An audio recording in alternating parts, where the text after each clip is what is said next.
السلام علیکم دوستو، اگر آپ نان فائلر ہیں یعنی ایف بی آر کے ریکارڈ میں رجسٹرڈ نہیں ہیں تو یہ ویڈیو آپ کے لیے ایک ویک اپ کال ہے۔ نہ گاڑی ملے گی، نہ پراپرٹی، اور بینک سے پیسے نکالنے پر بھی اضافی ٹیکس کٹے گا۔ آج کی اس ویڈیو میں آپ کو آسان زبان میں بتاؤں گا کہ نان فائلر کا مطلب کیا ہے، اس کا نقصان کیا ہے اور فائلر بننے کا آسان طریقہ کیا ہے۔ سب سے پہلے جانتے ہیں کہ فائلر کیا ہوتا ہے۔ فائلر وہ شخص ہوتا ہے جو اپنی income tax return F B R کو لگاتار جمع کرواتا ہے۔ اگر آپ فائلر نہیں ہیں تو آپ کو نان فائلر کہا جاتا ہے، اور حکومت اب نان فائلر پر سختیاں اور پابندیاں لگا رہی ہے۔ آپ اپنا سٹیٹس ایف بی آر کی سائٹ پر یا ٹیکس آسان ایپ کے ذریعے چیک کر سکتے ہیں کہ آپ کا سٹیٹس ایکٹیو ہے یا نہیں ہے۔ اگر آپ کو طریقہ نہیں آتا تو پریشان ہونے کی ضرورت نہیں، اس کا حل موجود ہے۔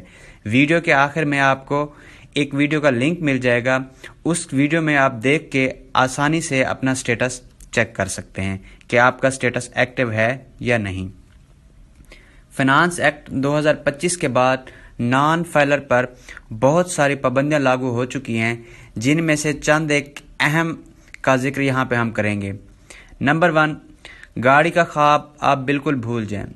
اب کوئی بھی نان فائلر نئی گاڑی نہیں خرید سکتا۔ نان فائلر کے اوپر نئی گاڑی خریدنے پر پابندی ہے۔ نمبر 2، پراپرٹی خریدنا بھی بند۔ اب نان فائلر کے اوپر ایک بہت بڑی پابندی لگا دی گئی ہے کہ آپ 50 لاکھ روپے سے زائد مالیت کی پراپرٹی نہیں خرید سکتے۔ آپ اگر اس سے اوپر مالیت کی پراپرٹی خریدتے ہیں تو آپ کو فائلر بننا ہوگا۔ بینک سے پیسے نکالنے پر پہلے جو آپ کا ٹیکس تھا وہ 0.6% تھا، اب اس کو بڑھا کے 0.8% ود ہولڈنگ ٹیکس کر دیا گیا ہے۔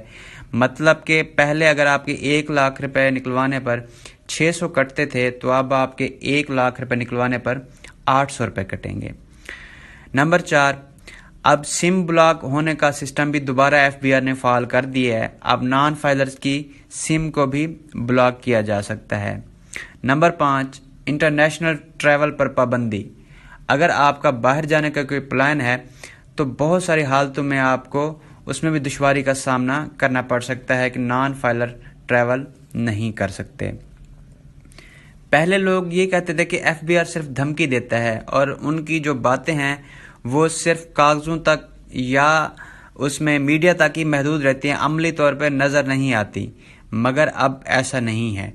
اب ایف بی آر نے اپنے سسٹم کو بہت زیادہ امپروو کر لیا ہے، اور بہت سارے ایسے طریقے ہیں اب جن کے ذریعے ایف بی آر آپ کو پکڑ سکتا ہے۔ نمبر 1، اب انہوں نے ڈیجیٹل انوائسنگ لازمی کر دی ہے۔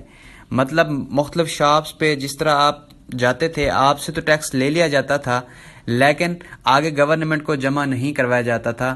اس کی مانیٹرنگ کے لیے اب ایف بی آر نے ڈیجیٹل انوائسنگ سسٹم لازمی کر دیا ہے، جو کہ ایف بی آر کے انٹرنل سسٹم سے کنیکٹڈ ہوتا ہے اور وہاں پہ مکمل ریکارڈ ہوتا ہے، اور اس سے ٹیکس چوری میں کمی آتی ہے۔ نمبر 2، بینک اکاؤنٹس مانیٹر کیے جا رہے ہیں۔ اب بینک اکاؤنٹس کی ایکسیس جو ہے ایف بی آر کو مل چکی ہے۔ آپ کی آمدن اور آپ کے بینکنگ ٹرانزیکشنز کو ایف بی آر اس کا موازنہ کرے گا اور وہاں سے اندازہ لگائے گا کہ آپ کے اوپر ٹیکس بنتا ہے اور آپ نے ادا کیا ہے یا نہیں کیا۔ نمبر 3، اب ایف بی آر کو سیکشن 37A کے تحت گرفتاری کا اختیار بھی حاصل ہو چکا ہے۔ اب ایف بی آر آپ کو ٹیکس چوری کی مد میں گرفتار بھی کر سکتا ہے۔ اس کے علاوہ ایف بی آر کو یہ اختیار بھی مل چکا ہے، وہ کسی بھی آپ کی بزنس پلیس، کسی بھی آپ کی کاروبار کی جگہ پہ نگرانی کے لیے اپنا بندہ بھی تعینات کر سکتا ہے۔ اب نوٹس ملنا تو ایک عام سی بات بن چکی ہے۔